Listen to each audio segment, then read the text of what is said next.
Malaikat maut pernah menangis saat mencabut nyawa seorang wanita. Kisahnya yang mengharukan dicantumkan dalam tazkirah oleh Imam Qurtubi. Aku pernah menangis saat mencabut nyawa seorang wanita, kata malaikat maut.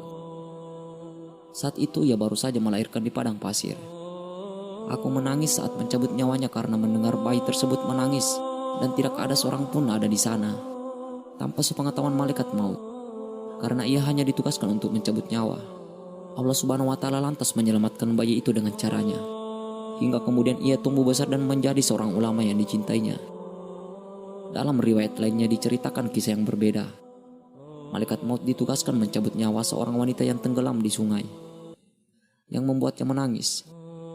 Wanita itu memiliki 2 anak yang masih kecil. Kedua anak itu tidak ditakdirkan meninggal, sehingga mereka selamat sampai ke tepian. Bahkan malaikat maut ikut membantunya menepi. Menyaksikan 2 anak yang masih kecil tersebut, malaikat maut menangis karena ia harus mencabut nyawa ibunya. Mereka akan menjadi anak-anak sebatang kara.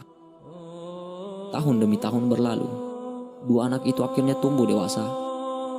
Dan dengan izin Allah Subhanahu wa Ta'ala, kedua anak itu sama-sama menjadi raja di 2 daerah yang berbeda. Kita tidak pernah tahu kapan malaikat maut akan datang mencabut nyawa. Satu yang pasti, tak akan ada yang mampu memajukan dan menunda kematian sesaat pun ketika Allah Subhanahu wa Ta'ala sudah menetapkan waktunya. Tiap-tiap umat mempunyai batas waktu, maka apabila telah datang waktunya, mereka tidak dapat mengundurkannya barang sesaat pun, dan tidak dapat pula memajukannya. Quran Surat Al-A'raf ayat 34. Katakanlah, aku tidak berkuasa mendatangkan kemudaratan, dan tidak pula kemanfaatan kepada diriku, melainkan apa yang dikehendaki oleh Allah Subhanahu wa Ta'ala. Tiap-tiap umat mempunyai ajal. Apabila telah datang ajal mereka, maka mereka tidak dapat mengundurkannya barang sesaat pun, dan tidak pula mendahulukannya. Quran Surat Yunus ayat 49. Dan Allah Subhanahu wa Ta'ala sekali-kali tidak akan menangguhkan kematian seorang apabila telah datang waktu kematiannya. Dan Allah Maha mengenal apa yang kamu kerjakan. Quran Surat Al-Munafikun ayat 11. Bahkan meski malaikat maut tiba pun, hal itu tak akan menunda kematian yang telah dijadwalkan oleh Allah Subhanahu wa Ta'ala. Namun kita juga tak boleh terlalu takut dengan masa depan anak-anak dan keturunan kita. Mereka hidup, tumbuh dan besar bukanlah karena kita, tetapi atas kehendak Allah Subhanahu wa Ta'ala.